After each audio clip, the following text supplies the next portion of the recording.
தங்கமான கூந்தல் தாழ்ந்து வந்ததென்ன வனிதை உந்தன் பாதம் கண்டு வணக்கம் சொல்லவோ தேன் மிதக்கும் உதடு சேர்ந்திருப்பதென்ன ஒன்றை ஒன்று முத்தம் இட்டு இன்பம் கொள்ளவோ மானிட பிறவி என்னடி மதிப்பு உன் கால் விரல் நகமாய் இருப்பது சிறப்பு 100 கோடி பெண்கள் உண்டு உன் போல் யாரும் இல்லையே ஆனால் கண்ணி உந்த கண்கள் மட்டும் காணவில்லை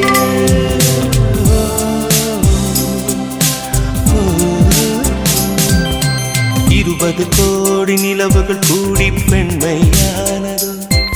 என் எதிரே வந்து புன்னகை செய்ய கண் கூசுதோ